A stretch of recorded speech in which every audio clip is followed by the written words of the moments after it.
Where is Jim Himes not serving the needs of the 4th Congressional District, and what would you do differently? Wow. Well, I was the candidate that put out the video. Great followers in history that many of you have seen, hopefully, on my campaign website, GavinRussoForCongress.com. Right then and there, this is a guy that just votes with his leadership 95% of the time. What's with you? Now, Chris Shays, who many of you know I used to be his Deputy Chief of Staff, there were times we agreed with Chris, there were times we didn't agree with Chris. But we always knew Chris was listening to us. And we always knew that he was doing what he thought was right. If Jim Himes votes with Nancy Pelosi 95% of the time, all we know is he does what Nancy Pelosi thinks is right. You know, we deserve better than that. And we're going to get better than that this November. It's also time that we had a politician who wasn't a dinosaur that thought that big government was the answer to all of our problems. It's not. Time and time again in American history and world history, it's been proven that big government just causes more problems. We need someone in this seat that understands that their job is to get government out of the way, to help grow Connecticut, grow the businesses in Connecticut, so the families in Connecticut can grow. And that's not Jim Himes. He said it in forums. He votes with his leadership because he wants good office space. He wants to serve on the right committees. That's not even leadership. That's just a follower. We deserve better. We're going to get it in November. Thank you. Next will be Rick Torres. Jim Himes is uniquely disqualified to be our representative. And what I mean by that is, in part, his background. He is a Goldman Sachs guy. And what's relevant about that is not that he is specifically Goldman Sachs, but that our country has gone through a massive financial crisis. We need to now know and make sure that our best interests are at hand and not at the hands of massive corporations. Jim Himes is also uniquely disqualified to be our representative because he has no backbone. He cannot stand up to the people like Nancy Pelosi and the leadership in the House. At a time when Connecticut is a state that is paying way more in taxes than it gets back, Jim Himes is not the type of representative that helps us to make our country an equitable place. Overall, I would say that at the end of the day, Jim Himes is everything that is wrong with a representative for the state of Connecticut, and that we need someone that is strong enough to represent Connecticut, represent the individuals in the 4th Congressional District that are above and beyond the most in the country. If you don't feel you're paying enough in taxes, then vote Jim Himes back in. Because this is the guy that's walking us down the road into huge government. If you want someone that is going to make sure that government is equitable to you, that it is fair to you, then I think I'm your man. Thanks. Thank you.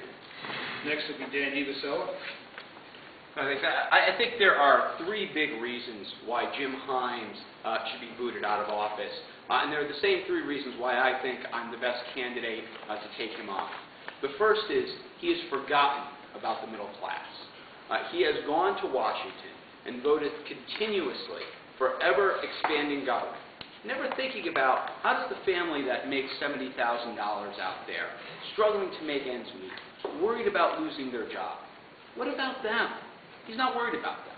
He's worried about Wall Street and what Nancy Pelosi thinks of it. I have a middle-class background. I've lived the American dream. And I actually understand what middle-class families are going through right now. And that's going to be first and foremost in my mind if I'm elected to Congress. Second is the solutions that Jim Himes has been proposing. Jim Himes is a mouthpiece for Nancy Pelosi. Not only has he rubber-stamped it, but if you listen to him around the district, it's like he got his talking points straight from her office. Now, if that's what people like, Jim Himes is your guy. If you want Nancy Pelosi to represent us, then Jim Himes is a great vote for him. But if you actually say, we need a different way, we need a better way, and we actually need a candidate to run against Jim Himes who can articulate solutions based in the free market, then I believe I'm the best candidate to do that, as evidenced by some of the solutions we put out here today. Third is Jim Himes has cared more about his own political career than you. Since day one, he has been raising money for re-election. He's raised over $1 million so far. And he's been more concerned with how does he get back into this office that he never should have won in the first place than in thinking for himself and doing the right thing. Again, I think I'm the best candidate to take him on. We've had over 500 people donate to my campaign. We've raised over $250,000, more than all the other candidates put together. I'm the only candidate who's actually won a general election in a district that is a swing district having Republicans, independents, and conservative-minded Democrats vote for me not once but twice in Democratic-leaning years.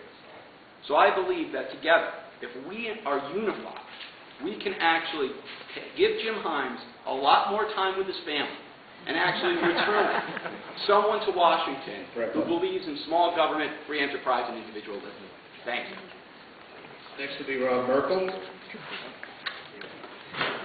This is our wrap-up, right? No? Not our wrap-up? Sounds like I have a stump there.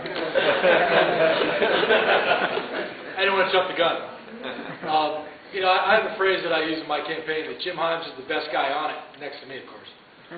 Because everything he does, every time he opens his mouth, it goes against what the constituents in this district want. Now, I've confronted him in town halls. I've confronted him in Washington, D.C. I went down to protest the vote on health care in Congress. And what I hear, not just from my own experience, but from people in the district, he is arrogant, he's dismissive, he's aloof, he doesn't listen to what their concerns are. He has a glass jaw, frankly, when it comes to arguing. And he doesn't know the facts. That's not somebody we want. It's not somebody I want. I mean, I look at $5 billion in additional taxes and cost increases coming at this county that he says are good for us. Trust me, they're good for you. He justified bringing the terrorists to New York City by saying, well, there's something in the Declaration of Independence about inalienable rights, isn't there? Come on. And of course, he preceded that by saying he's not a constitutional lawyer.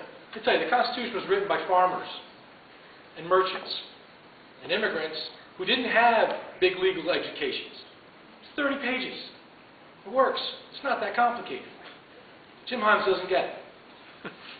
I'm one of you. I have a small business that's suffering, just like you do. I've got kids that are now going through our schools. I pay taxes. I have government burdens. I've created jobs. Send one of your own to Washington. I'll get into this later in our wrap-up, but that's why Jim Himes needs to come back on. Thank you. Next will be Will Gregory. You know, it would be too obvious for me to say everywhere is the area that he needs to improve.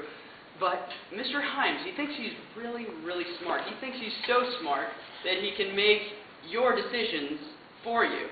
And because of it, as has been mentioned, I think 2 times already, he doesn't listen. Now, I went to a Bridgeport healthcare town hall, and after thanking Mr. Himes for coming, this really, really nice old lady, she asked, Mr. Himes, is there anything that we might be able to say, or that anybody could say, that could convince you of not voting for the public option?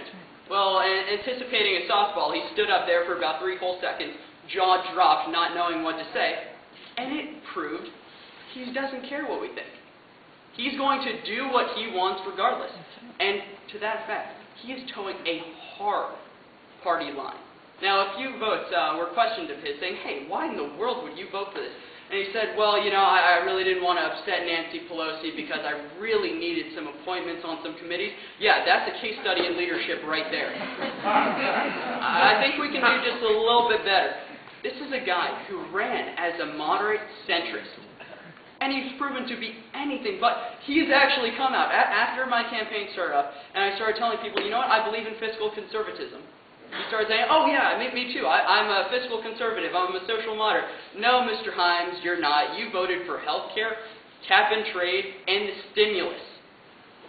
That is unforgivable to then turn around and say to your constituents, oh no, I believe that we need to balance the books and all that kind of stuff. We're not buying it, and we need better.